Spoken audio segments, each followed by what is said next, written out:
Fala pessoal, bom dia. Esperarei o Instagram comunicá-los que estamos ao vivo.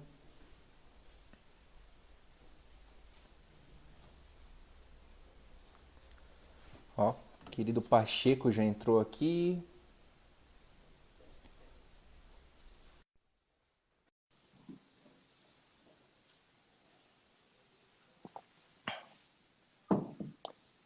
Vocês estão ouvindo? Salve, Fernando! Fala, querido Pacheco, tudo bem? Eu tô bem, e Deixa eu você? só aumentar aqui. Tudo bem também, graças a Deus. Poxa, você publicou esses dias que você tava 12 graus aí em Ribeirão Preto. Eu falei, poxa, acho que o Pacheco não tá em Ribeirão Preto não, cara. Ó, amanhã a previsão é de 10 graus. Tá brincando? Sei lá o que que isso significa. E aqui, você sabe onde eu moro, né? Aqui onde eu Aham. moro, a temperatura costuma ser uns 3 graus mais baixa do que a temperatura de Ribeirão Preto mesmo. Então, Nossa. Daqui a pouco vai ter um. Vamos subir a serra, vamos lá para Ribeirão, né? vou para Ribeirão. Venham para o meu bairro, venham para o meu bairro. Boa, boa, né? Passar frio aí. Tudo bem contigo? Uma Eu honra tô falar com bem, cara, eu você. tô bem. Saudade de você, saudade da Pois vez. é, também. Agora a gente não pode se encontrar mais pessoalmente, né? Agora é só via internet, né? Pois é. Ainda bem que estaremos juntos no próximo sábado, né? Eu tava achando que era esse sábado agora.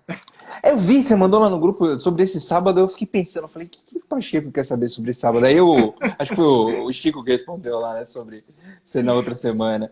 Eu tô com a cabeça, viu? Nossa senhora. Mas Não, mas enfim. tranquilo. Mas vamos lá. Bom, mais uma vez eu quero te agradecer, né? Dizer que é uma honra, um prazer sempre falar contigo, você ter reservado esse tempo aí. A gente combinou de fazer uma live rápida, né? Então vamos direto ao ponto, direto ao assunto. Eu tô controlando o horário aqui do celular aqui do lado, então às vezes você vai me ver olhando aqui, mas é só por causa do controle do horário, tá? E Tá aí, bom. para a gente já começar a ir direto ao ponto, Pacheco, eu passei alguns dias ali um pouco ausente em termos de publicação no Instagram, né? Eu estava um pouco recolhido por conta desse monte de barulho que está acontecendo, né? Tentando encontrar ali um centro novamente.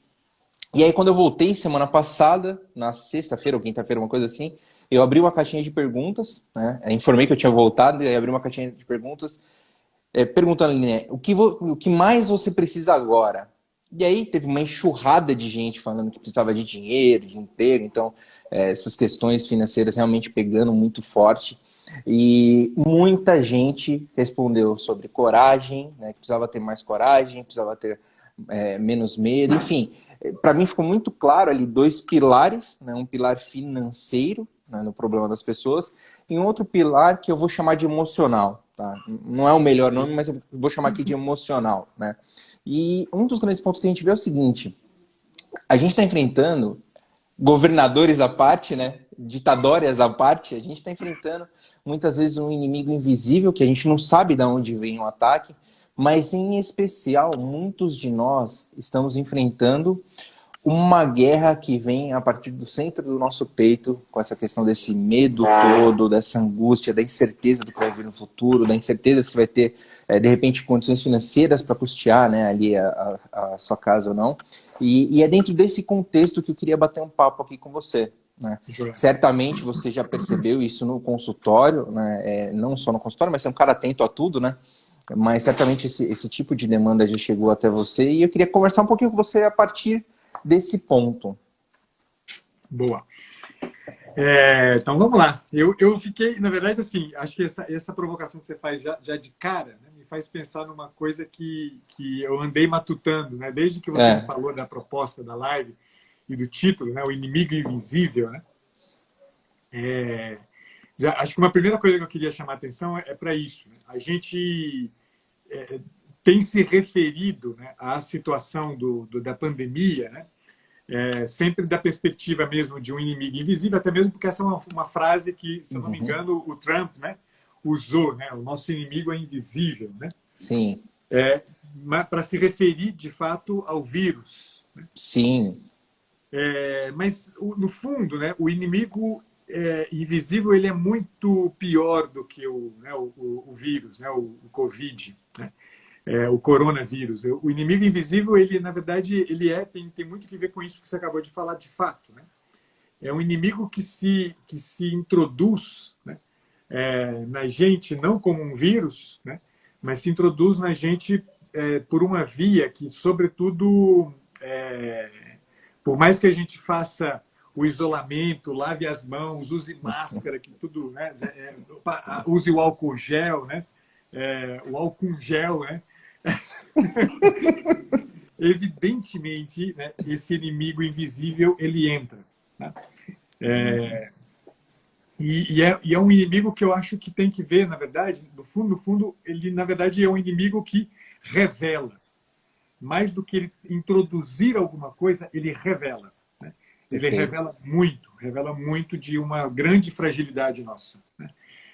Por isso eu tenho insistido muito, né, Zé, toda vez que eu tenho a oportunidade de falar disso, né, eu acho que o problema que o Covid trouxe, a pandemia trouxe, não é um problema sanitário e tampouco é um problema econômico. Tá?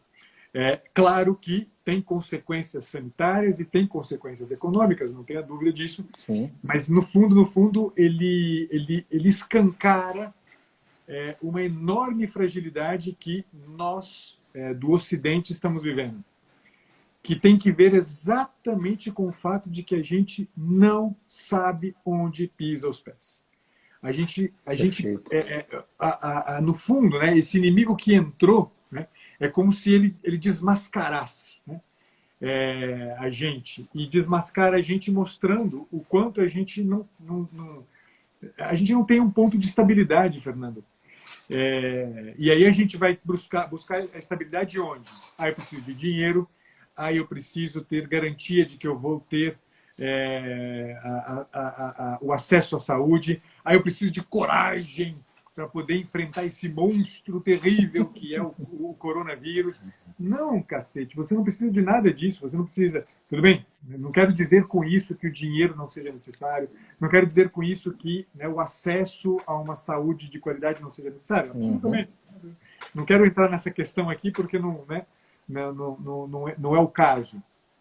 Mas, no fundo, o que a gente está, né, tá se revelando que a gente perdeu é o sentido da vida.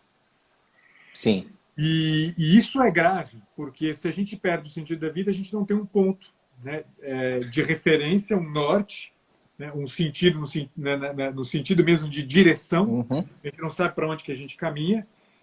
A gente não tem uma referência, né, a gente não tem para quem olhar.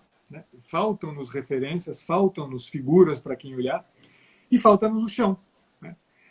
A gente anda meio que a esmo, né? A gente anda meio que pisando em ovos, né? A gente anda sem segurança no passo, né? A gente anda com medo, né? Mas é engraçado porque eu gosto de uma imagem, né, que o Giussani usava e que descreve muito do que a gente está vivendo, né? Quer dizer, É. se você traçar uma linha no chão com giz, 2 metros de comprimento, e você pedir para uma pessoa anda em cima da linha sem sair de cima da linha, Uhum. qualquer pessoa anda. Sobe essa linha um pouquinho, tira essa linha 30 centímetros do chão e pede para a pessoa fazer a mesma coisa. Eis que ela, inevitavelmente, não vai conseguir mais. Sim, Quer dizer, um pouco o que acontece com a gente. Né? A gente se quer se garantir sobre uma estabilidade que é uma estabilidade falsa. É uma estabilidade que não é verdadeira. Né? Para nós, a estabilidade é o mundo concreto. Para nós, a estabilidade é o que o mundo pode oferecer para a gente de concreto. Né? Na verdade, no fundo, a nossa estabilidade ela é sobrenatural. A nossa sim. estabilidade ela sobe para além da materialidade. É aqui onde a gente encontra a estabilidade. Só que a gente não sabe mais andar 30 centímetros acima do solo. A gente não consegue mais andar um pouquinho acima da materialidade. Qualquer coisa que chame a gente para um passo além da materialidade nos espanta. Né? O inimigo invisível, no fundo, está dentro da gente. Né? Essa base carcomida. Né? A gente não sabe mais mover-se baseado numa busca de sentido. E por isso, né, a gente aceita todos os totalitarismos que por aí estão. Uhum. E isso aqui, né, quando você falava do Ditadória, do Witzel, Zemas e outros tantos, né, ditadorzinhos de plantão que hoje estão aí, né, mostrando as manguinhas, né, arregaçando as Sim. manguinhas e mostrando, né, a cara deles, é uma coisa terrível, porque se a gente pensa, né, fala de totalitarismo, vem na cabeça da gente o quê? Hitler, Stalin, Mao Tse Tung. A gente vai sempre, né, pensar em figuras históricas que eram evidentemente a encarnação do ditador. Né? Mas os nossos ditadores hoje são ditadores docinhos. Né? Eu costumo dizer que a gente vive um totalitarismo edulcorado. Né? A gente vive um totalitarismo doce. Né? Então, os nossos ditadores vestem gravata, né? Eles estão embecadinhos, usam botox, né? Os nossos ditadores são bonitinhos, né? Olha que bonitinho que é o Dória, olha que bonitinho que é o Zema, olha que bonitinho que é o Witzel, né? Quer dizer, a gente olha para esses ditadores e eles não têm cara, né? Não tem bigodinho, né? Uhum. Não usam uniforme, não tem cara de Hugo Chávez, não tem cara de Fidel Castro, né? Os nossos ditadores são bonitinhos, né? E as ditaduras deles são ditaduras muito bonitinhas também, docinhas, né? Eu estou fazendo isso para o teu bem, caramba, né? Eu tranco Estou te protegendo. É para o teu bem, caramba, né? Eu estou cuidando de você. E quando a gente está diante de um inimigo invisível, porque, Zé, olha só, Zé, tem uma dupla invisibilidade nessa coisa. Tem o inimigo que está dentro da gente, que é a falta de referência, e tem um inimigo que não se apresenta como inimigo. Ele se apresenta, na verdade, como seu amigo, como alguém que quer o seu bem. E aí a gente se conforma. Os dois movimentos que o Viktor Frankl anuncia como os movimentos mais trágicos para a nossa humanidade. Conformismo e totalitarismo. Sim. O totalitarismo indica para a gente, diz para a gente como você deve agir, e diz para a gente como a gente deve agir sem nenhuma referência, porque carente de referências que eu estou, qualquer um que me diga alguma coisa sobre qual é a melhor forma de agir, o que vai acontecer comigo? Eu vou aderir àquele totalitarismo. Eu vou baixar a cabeça para ele. Eu vou me conformar a um padrão de pensamento que, no fim das contas, é um padrão de pensamento totalmente carente de referências, totalmente carente de sentido. E aí, qual é o resultado disso, cara? Adoecimento, não tenha dúvida disso. Sim. É um adoecimento. Quer dizer, ou seja, o inimigo invisível é muito pior do que só um vírus. É muito pior do que só um vírus. É muito pior. Quer dizer, um vírus é só um vírus. Um vírus é nada. Um vírus é só um vírus. Isso que você falou é muito interessante, né? Que o vírus ele só revelou algumas coisas. E quando a gente olha, né, você falando nesse sentido da busca do sentido, das referências e tudo mais, evidentemente a gente olha para um referencial externo. Né? Quando a gente fala também desse falso amigo que está querendo cuidar, desse ditador disfarçado, a gente está olhando também para um referencial externo. Quando a gente está olhando para a materialidade, né, o total da materialidade, de certa forma a gente também está olhando para o referencial dessa forma. Né? A gente não consegue subir desse jeito que você comentou, que concordo em gênero, número e grau. Mas outra coisa que eu acho que o vírus trouxe para a gente é o seguinte: o sentido, né, em si da finitude da vida, da finitude da matéria, ou seja, da morte em si, que vem para o campo de visão como uma referência a essa finitude da matéria, né? É isso que vai acabar. Entretanto, a incerteza daquilo que é contínuo. Exato. Então, de certa forma, trouxe um referencial também, que é um referencial que deveria estar, né, aberto para todos nós, ou seja, a morte. E isso vem de uma forma amedrontando todo mundo, né? Por quê? Porque saiu do prisma, né? Saiu do olhar. Essa situação gostosinha, essa situação bonitinha, essa situação confortável, de certa forma nos tira e nos amputa esse pensamento, essa meditação com relação à morte e nos traz de novo, né? Nos revela outra coisa que sempre esteve aí, mas de certa forma estava ali embaixo do tapete, né? Quando, diante desse medo todo, diante da incerteza, diante de tudo que a gente não sabe a informação correta, a gente não tem números corretos, a gente não sabe nada, né? Porque a gente consiga ali se balizar de uma forma que a gente bate o olho e fala, não, aqui está a verdade, né? Tá muito difícil a gente conseguir descortinar tudo isso. E aí vem junto, né, com esse contexto todo, o pessoal olha e fala, poxa, posso morrer, como se isso fosse uma absoluta novidade, né? Como assim, Novidade. caramba, acabei de descobrir, pode existir um fim para isso aqui, né? E aí causa também, o que deveria, na verdade, causar um referencial, causa, pelo menos que eu tenho percebido conversa com os amigos, causa um medo exacerbado, né? Um medo assim, muito grande, um medo que de certa forma, foge daquilo que seria o comum. Né? Não vou usar a palavra controle, porque controle não é... A gente não tem controle sobre nada, né? Essa que é a realidade dos fatos. Então, eu não vou usar a palavra controle, mas é um medo, né, disso tudo, dessa incerteza, diante da morte, que na verdade deveria trazer esse centro, né? Não sei se você tem visto isso também, tem conversado com pessoas que você percebe que esse centro poderia vir a partir daí, mas às vezes se esvai como se fosse uma água que você tenta pegar na mão. Ah. Sim.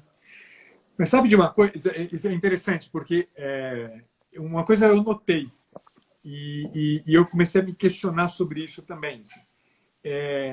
Entre os meus clientes, se eu tiver um dos meus clientes que tenha explicitamente se referido ao medo da morte, vou te dizer que é muito.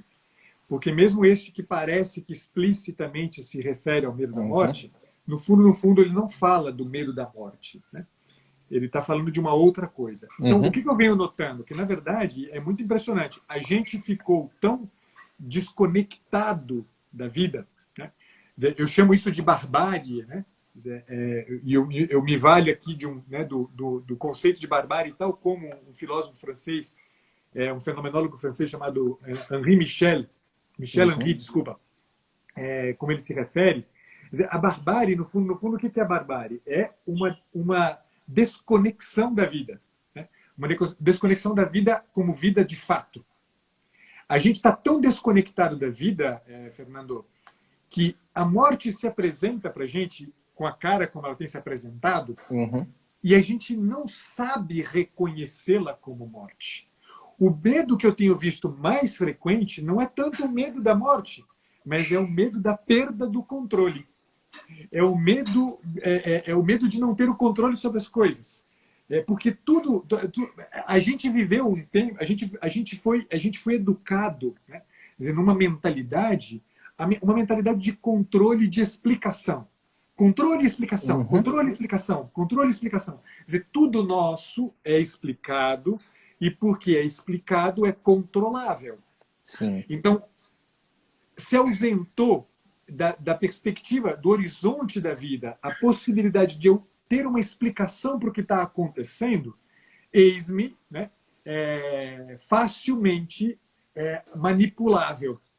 Porque o primeiro que trouxer uma explicação, e que seja bem apresentada a explicação, ou que venha empacotada num pacote bonitinho, a este eu vou me conformar. O primeiro que me oferecer uma chance de controle da situação, por ridícula que seja, como é ridículo usar máscara, é ridículo. Você não faz o menor, sobretudo usar máscara tal como as pessoas estão usando, é ridículo. As pessoas não se dão conta. A ausência do senso do ridículo entre as pessoas é desconcertante, Fernando. É um troço que me deixa... Eu fico, não é possível que as pessoas perderam tão completamente o senso do ridículo assim. Mas as pessoas perderam o senso do ridículo. Mas perderam o senso do ridículo por quê? A tentativa de controle de explicação é um movimento que se tornou natural na gente. As pessoas não têm medo da morte, Fernando. É impressionante. As pessoas não estão com medo da morte. São muito poucas, porque se tivesse medo da morte, se tivesse realmente o medo da morte, eu, pelo menos, entenderia aqui, quer dizer, em contrário, alguma possibilidade, porque o medo da morte significa, na verdade, o desejo pela vida. E se eu consigo ver em alguém um medo da morte, é mais fácil eu trabalhar com essa pessoa e dizer, escuta, nego, se você tem tanto medo da morte assim, viva, caralho! Mas viva inteiro!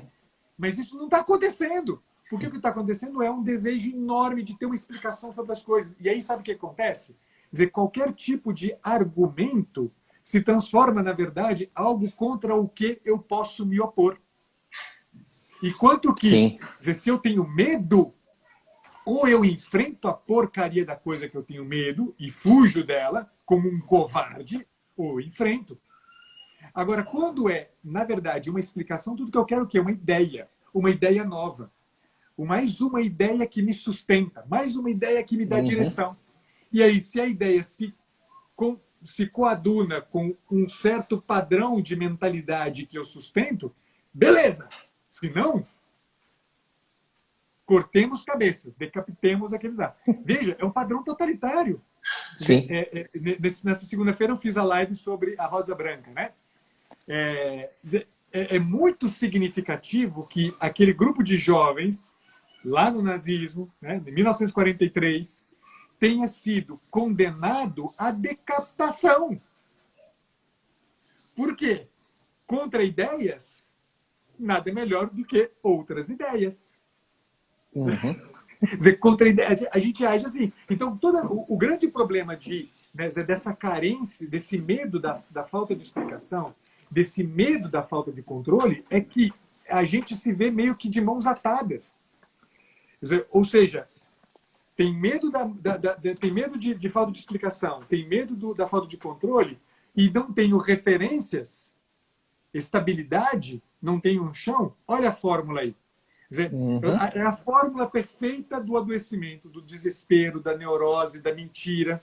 Quer dizer, entende? É assim que a gente vai. Quer dizer, ou seja, eu pelo menos, eu te digo, eu ficaria feliz se eu encontrasse um cliente meu que falasse, doutor, eu estou morrendo de medo, estou com um cagaço de morrer. Se eu encontrasse alguém que me dissesse isso com todas as letras, eu te diria, cara, beleza, temos um caminho para fazer. Temos um caminho para fazer. Mas não é isso. Então, na verdade, ele é meio que um sintoma, talvez algo disfarçado ali sobre o medo da morte, que na verdade não é. E faz total sentido mesmo, né? Porque se tem um medo da morte, né, se é um medo real da morte, você tem um outro caminho para você percorrer, né? Exato, exatamente. E é interessante, Pacheco, que você falou, porque assim, é um exemplo esdrúxulo, mas não tem como fugir disso que você falou, né? Há pouco, o governador do estado de São Paulo soltou uma nota tentando explicar aqueles 180 mil reais que ele pagou nos respiradores, né? Nos respiradores. Colocando a desculpa na urgência de cuidar. Não, nós pagamos isso porque o governo federal levou toda a remessa que tinha no Brasil e encontramos um fornecedor chinês que vai cumprir o prazo, ou seja, vai nos entregar em maio. Então optamos por pagar para salvar vidas. Enquanto o cara superfaturou o negócio, você começa a linkar as coisas, né, de tudo quanto é lado e você vê isso vindo de todos os lados, na verdade, né? Perfeito, exatamente. Cara, é genial isso aqui, porque quer dizer, o grande problema que está em jogo quando a gente tem medo, né, da carência de explicação é que o que acaba acontecendo? Acontece aquela coisa que eu acho genial, é um juízo do Olavo de Carvalho, que eu acho que assim, é imbatível. A inteligência é a única coisa que quando a gente perde, a gente não se dá conta de que perdeu. E quando a gente quer explicação e quer se envolver com o real e com a circunstância na perspectiva de uma explicação, a gente não se dá conta da carência de inteligência. Porque a inteligência não explica, a inteligência lê. A inteligência olha para os fatos, ela olha para a realidade. A inteligência é a capacidade de ler as entrelinhas da realidade. E enquanto que a explicação não é inteligência, a explicação ela introduz um elemento entre mim e a realidade. A explicação introduz uma teoria entre mim e a realidade. Eu não vejo mais a realidade, eu vejo a teoria, cacete. Então eu paro de ler a realidade. E isso é emburrecedor, é profundamente emburrecedor. E a gente não se dá conta de que está emburrecendo. E aí o que a gente acaba fazendo? A gente não lê mais as coisas. A gente introduz teorias explicativas, introduz justificativas, Uhum. como o filho da puta, porque a palavra é essa, o filho da puta do Dória faz, introduz uma justificativa que convence a minha teoria, minha autoteoria explicativa, e aí, portanto, eu paro de pensar. E aí tudo aquilo que se apresenta em contrário àquela perspectiva, todo pensamento alternativo àquele, ele é visto como o quê? Quer dizer, como uma contradição. Quer dizer, veja, de novo, é a fórmula do controle. A gente não se dá conta de como a gente está sendo controlado, as pessoas não se dão conta de como estão sendo controladas. Desejosas de ter controle estão todas sendo controladas. Desejosas de ter explicações para tudo estão todas recebendo de boca aberta o vômito morno das explicações que esses filhos da puta, especialistas de plantão, estão trazendo para todo mundo. É impressionante. A gente está entrando num padrão de totalitarismo que não é, eu não estou exagerando a conta aqui. É um padrão que eu estou vendo, cacete, eu estou vendo na minha clínica. As pessoas estão agindo assim, as pessoas estão agindo assim. Basta olhar, basta abrir o olho, Fernando, e a gente vê. Uhum. É impressionante. Cara, é inevitável a gente entrar, não passar aqui em alguma coisa dessa questão de política. Não tem como nesse momento que a Não, gente não está tem. vivendo, né? E acho que o pessoal aqui está entendendo também que a gente não está aqui defendendo um A ou B, apesar que a gente está sim defendendo, né? Porque esses caras são filhos da puta mesmo e eles Sim, têm que, cara, cair por terra e acabou. sim. Mas é interessante isso que você fala da realidade, porque quando a gente vê, né, uma fala do Bolsonaro, por exemplo, ontem, né, daquele jeito dele, independentemente dele ter sido grosseiro ou não, porque grosseiro de fato ele foi, mas caramba, Não é novidade. ninguém foi olhar a informação na qual ele estava falando. Ninguém foi lá falar, peraí, esse cara aqui que saiu da Polícia Federal, ele realmente, olha só, ele subiu de cargo. Ninguém, tudo quanto é lugar, você só vê falando, né, dando a explicação para a grosseria. Ou seja, ninguém quer captar a verdade. Não, não quer. E aí, quando você bate o olho naquilo, algo de verdade tem naquilo, te chama atenção naquilo. Não, peraí. Você precisa parar aqui e olhar. Né? Não dá para você ser simplesmente jogado de um lado para o outro, conforme a mídia quer e conforme esses babacas querem. Exato. Esse que é o ponto. Bom, a gente tem um problema desse agora, né? Dia 16, agora no próximo sábado, era pra gente estar lá em Belo Horizonte realizando a primeira turma do Tour Rota 2020 e a gente está impedido de fazer isso. Por mais que a gente Exato. quisesse, né, que nós queríamos mesmo ir para lá e fazer o negócio presencial, nós estamos impedidos de fazer isso. Que liberdade. A gente está impedido de ir aos cultos, caramba. Quer dizer, e o pior de. Enfim, né? Quer dizer, o pior de tudo, não quero colocar mais lenha na fogueira, né? Quer dizer, é ver esse bando de padres que não tem culhão, esse bando de bispos que não tem culhão. Quer dizer, nunca, em 2000 anos de história, nunca em 2000 anos de história, foi-se proibida, nunca, não estou exagerando, em 2000 anos de história, nunca a igreja foi impedida de realizar culto. E esses desgraçados covardes não olham para isso e não levantam a voz. É uma coisa de dar nojo, é de dar nojo ver um bando de gente fraca, que não tem bola e que não dá conta de colocar o pinto na mesa e dizer isso aqui não vai ser tirado das pessoas, porque se for tirado o sentido da vida e a referência do sentido da vida, o homem sucumbe. A civilização ocidental foi construída em torno disso, e esses caras sem bola, esses caras covardes e fracos, não levam isso à frente. Quer dizer, como é que pode uma coisa como essa, cara? Como é que pode a gente ter ficado assim desse jeito? Não é possível. Não é possível que a gente não dê conta de reconstruir as bases da civilização. Quer dizer, caramba, a gente está assim, tão fraco. Quer dizer, eu sei que é jogar lenha numa fogueira ainda mais importante, mas eu acho isso aqui fundamental, porque foi arrancado da gente, Fernando, as duas coisas que construíram o Ocidente, a oração e o trabalho. Ora et labora.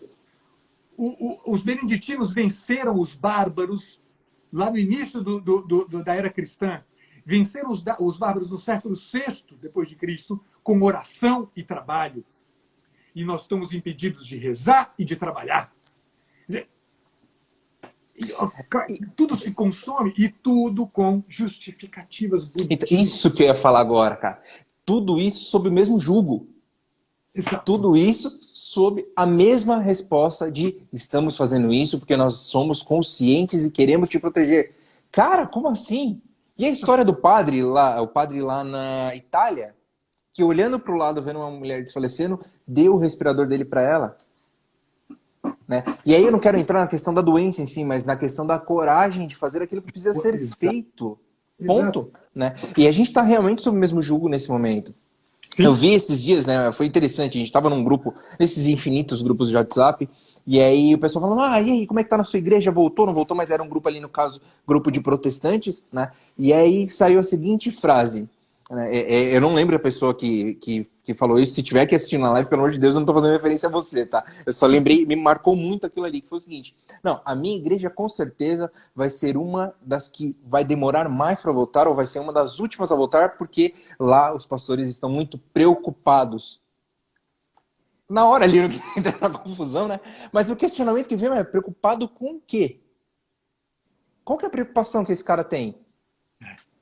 Preocupado em não celebrar, no caso, né, do protestante, celebrar um culto, celebrar uma Santa Ceia, não celebrar aquilo que é necessário fazer? Como tá? Tá preocupado com o quê, cara, que vai voltar por último? Como assim? Exato. Exato, exatamente. Dizer, eu vi o Vieira, está falando do Huxley, Ó, eu o me menino lembrei, na Thiago. verdade, do Orwell. No 1984, eu vou mudar de pato para ventilador, mas é porque Vai você lá, falou disso antes, eu acho que isso aqui é importante. vai lá, vai lá. Tem uma passagenzinha, né, no 1984 que é muito significativa. Agora eu estou na dúvida se é o Admirável Mundo Novo, posso até me corrigir depois. Que é o seguinte: as pessoas tinham uma ração diária de chocolate. Tá? De 200 gramas de chocolate por dia as pessoas podiam comer. E aí, né, dizer, como é que a coisa funcionava? É de 1984 mesmo, né? O governo, né, central quis reduzir a ração diária de chocolate de 200 gramas para 150 gramas. O que o governo fez? Publicou no jornal. Grande notícia: governo resolve aumentar a ração diária de chocolate para 150 gramas. Quer dizer, pensa que coisa maluca aí que a gente faz exatamente. E o que eles fizeram? Sumiram com todas as informações anteriores de que você consumia 200 gramas. E o cara fica feliz, fala: porra, que legal! Eles aumentaram a ração, agora eu posso comer 150 gramas. É exatamente como a coisa funciona. Tem Que alguém, absurdo. eles manipulam e controlam a gente assim. Você tirou a referência, camarada. Você não tem mais referência, você não tem mais um ponto sobre o qual você possa fazer a partir do qual você possa fazer uma avaliação da realidade, que é a razão, a inteligência que te oferece justamente o senso de proporção adequada das coisas. O que acaba sobrando, cara? Sobra um marionete, sobra alguém que é facilmente manipulável.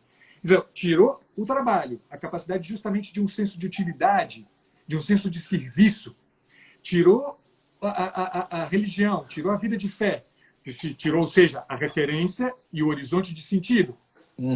Tira tudo isso aqui, sobra, né? Dizer que a gente começa a agir dessa forma. E aí vem um camarada e fala assim: eu serei, né? A nossa igreja vai ser a última a abrir, né? Como se isso fosse uma boa notícia. Mas que boa notícia é o quê? Você está tirando do outro a realidade, você está tirando do outro a possibilidade, e você está dando você está dizendo isso que é uma boa notícia, e a gente compra isso como boa notícia. Que loucura, cara! Que loucura que a gente aceita isso como boa notícia! Que mundo que a gente tá, Fernando? Em que mundo que a gente tá, cacete? Isso é inacreditável, né? Cara, e pensar que, sei lá, uma, duas gerações atrás, os caras estavam indo pra guerra numa hora dessa. Exato. Estava Exato. indo realmente colocar a vida à prova daquilo que era, né, o sentido ali daquele momento. Exato. Aqueles moleques da Rosa Branca, que eu Aqueles comentei na moleques. segunda-feira. Putz, lá, estudantes de medicina, revoltados com essa porcaria. Quantos de nós está se mexendo? É uma coisa. Não dá para entender. Não dá, de fato, é muito. Desculpa, dá para entender. Evidentemente dá para entender. Sim, sim, sim, sim. Mas se vê o quanto a coisa é um inimigo invisível. Porque quando você tem um Hitler, para quem olhar, você pelo menos tem alguém para cuspir na cara e dizer: seu filho da puta. Você tem alguém, pelo menos, por quem você pode nutrir um plano para matar e enfiar um tiro na cabeça dele. Beleza. Isso pelo menos pode nascer no teu coração. Quando o inimigo é assim, para onde que você olha? Para quem que você vai odiar? A quem que você vai combater? Quer dizer, no fundo, o combate é contra a tua fragilidade, ô covarde. Quer dizer, e aí, esse é o problema. Porque lutar contra a tua covardia, a sua própria covardia, meu caro, isso dá um baita de um trabalho. Lutar contra a própria covardia dá um baita de um trabalho. Porque, no fundo, eu tenho que colocar, né, exatamente colocar o dedo na minha cara e dizer, eu sou um covarde. Eu sou um covarde. Né? Só que a gente não está discutindo isso. Sim, eu sou um bosta e preciso me mexer. Mas uma coisa que eu fico olhando, Pacheco, assim, se a gente... hoje, né, hoje, a gente olhar para trás, olhar para a história, olhar para os registros que tem, né, os registros sérios, a gente consegue falar sobre isso de um Hitler, a gente consegue falar sobre o Mao Tse Tung, a gente consegue falar sobre isso, né, com relação a alguns. Daqui a alguns anos, né, talvez os nossos filhos, quando crescerem, talvez os nossos netos, quando olharem para essa data, olharem em 1920, né, o que será que eles vão falar sobre esses líderes que estão aí, né, e sobre a nossa geração, o que foi feito, né, o que nós fizemos, onde foi a coragem da gente se levantar, dar na cara desses caras e realmente estabelecer ali o que precisa ser restabelecido. Né? Para um governador filha da puta igual o Dória, o que ele tá fazendo, que assim, é ridículo, cara, é ridículo, ridículo, ridículo. A Globo que tá fazendo, né? E aí aqui não tem nada a ver com relação a ficar falando repetidas vezes, como o pessoal às vezes fala, não, a Globo lixo, Globo lixo. Não, não, eu acabei de soltar aí no meu Instagram, quem quiser volta aqui, vai nos meus stories depois, eu peguei 2 matérias da Globo, falando lá das 600 mortes num dia, uma matéria afirmando que 600 pessoas morreram num dia, em um material da Globo, e na outra matéria falando, na chamada era também que 600 pessoas morreram no dia, e aí na descrição estava falando, não, mas é que não morreu, né, hoje especificamente, hoje foram 50, né, o resto foi acumulado, tal, não sei o quê. Então assim, é uma manipulação, cara, canalha e absurda. Então, são outros pontos que a gente tem que olhar e falar, pô, mas e aí, o que a gente vai fazer? Que acho que é o grande ponto agora, né? Não é só simplesmente a questão dos conceitos, a questão da gente perceber mais a ação prática daquilo que nós temos que fazer e daquilo que se espera de nós. Sim. Não sei se eu vou dar uma... Não sei se essa é uma resposta acabada, né? Não, mas eu fica acho tranquilo, que Pacheco. tudo começa, na verdade, assim, acho que o ponto de partida, Fernando, para isto, passa, sobretudo, segundo eu penso, no reconhecimento, quer dizer, no aprender a olhar de fato para aquilo que eu carrego como anseio. Gente, sério, se a gente gasta 2 minutos do nosso dia se perguntando sinceramente o que raios eu quero da minha vida, eu tenho que ser muito bosta para me convencer de que tá tudo bem. Não, eu tenho que ser de fato muito doente para me convencer de que tá tudo bem. O Viktor Frankl fala uma coisa que eu gosto muito. Ele diz, olha, a gente adoece do corpo e adoece do psiquismo, mas a alma nunca adoece. E eu digo, levar a sério a pergunta sobre o que realmente eu quero da minha vida na verdade, empreender um movimento, Fernando, de atenção a esta única coisa que eu carrego em mim que nunca vai adoecer. Ela pode ficar soterrada pelas doenças do meu corpo, pelas doenças do meu psiquismo, mas ela está lá. E a gente precisa, certamente sim, a gente precisa ter alguém que vai lá e recruta na gente esse negócio e arranca do meio dos escombros. Claro que a gente precisa disso. Mas, camaradas, pessoal, se vocês não entenderem uma coisa, que este movimento, ele, antes de tudo, é um movimento ascético, seu, que começa com você, você tem que pelo menos saber para quem que você olha. Pelo menos isso, eleger uma pessoa certa para quem você olha. Eleger alguém que seja um juiz adequado da tua vida. Eleger alguém que pelo menos indica para você uma direção que seja melhor do que a bosta da direção que você está assumindo para a tua vida. Pelo menos isso. Mas parta, pelo menos, Antes de tudo, desculpa, parta, antes de tudo, de uma questão. Eu, afinal de contas, o que eu quero da minha vida? O que eu nasci? Eu nasci para quê, cacete? Leva a sério essas perguntas, né? Que em mineirês são perfeitas. Oncotô, concossô, proncovô. Né? Leva a sério isso, né? Isso não é pergunta de adolescente, de gente doida, de filósofozinho que fuma maconha. Isso é pergunta de gente. Isso é pergunta de gente. Queira ser gente, queira ser pessoa. Deixe de ser marionete, pelo menos entendendo que tem aí, né, um desejo de ser um menino de verdade. Né? O desejo de ser menino de verdade não é do Gepeto. Tem que ser do Pinóquio. Tem que ser do Pinóquio. Né? Desejo de ser um menino de verdade. Ser gente de verdade. Eu acho que essa resposta não é exaustiva e não dá conta de um monte de coisa que está em jogo. Mas eu acho que é um ponto de partida, Fernando. Um ponto de partida que pode deslanchar aí um montão de coisas muito importantes. É tudo parte de uma base, né, Pacheco? Sim, sim. Tudo parte de uma base. E essa base, né, inevitavelmente. Meu querido, deu o tempo que a gente combinou. Eu quero só te pedir licença para dois jabazinhos, né? Bom, essa aqui foi a primeira live de uma série de lives que eu vou fazer. Acho que tem umas 7, 8 lives até sexta-feira, né? Onde eu vou receber mais alguns psicólogos, né? A Ju Sentossé é uma delas, a gente vai conversar. Vou conversar com um médico cardiologista, um grande amigo meu que escreveu um livro chamado Coragem para Viver. Vou conversar com um especialista de RH, vou conversar com um especialista em vendas, para ajudar mesmo a entregar aquilo que a gente pode fazer, né, de prático para as pessoas. E assim, nada melhor que ter começado aqui com você. Então, quero te agradecer demais, demais, demais por ter aceito esse convite. E o outro jabazinho que eu quero fazer você, o Thiago Vieira, que estava aqui com a gente, os Náufragos e o Dr. Saulo estaremos juntos no dia 16 em um evento ao vivo e online. Essa live aqui não é para isso, mas eu vou aproveitar para falar. E vai ser o Rota 2020. Né? Nós íamos fazer em BH, presencial, tivemos que adiar, mas isso não foi motivo para a gente retroceder, muito pelo contrário, agora que a gente vai mais para cima mesmo, né? Isso ia ser exclusivo para quem já tinha comprado os ingressos, mas a gente soltou aí um ingresso, cara, custo, assim, só o preço de custo mesmo lá, absurdo, de R$ 29 para quem quiser participar e não tinha comprado.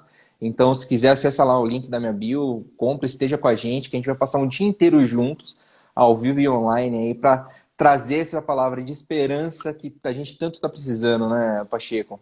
Tanto a gente está precisando. Então, mais uma vez, meu querido, te agradeço demais por estar aqui comigo. É sempre um prazer te ouvir. Um grande abraço e até sábado que vem, né? Sem ser agora o outro. Dia 16. Fernando, obrigado a você sempre. Você sabe que, para mim, assim, pedido seu é uma ordem, cara. Obrigado mesmo. A sua amizade é uma coisa que, para mim, é um presente gigante desses aí que são impagáveis. Digo mesmo, querido. Fique com Deus. Com Deus e também. Estamos juntos. Até mais. Fica com Deus, beijo pessoal. Na senhora, sua esposa. Pode deixar. Tá ali na minha frente ali. Manda um beijo aí pra todo mundo também, viu? Pode deixar. Tchau. Até pro Renan, né? Do filho mais velho. Filho mais velho. Um abraço, gente. Até mais. Tchau.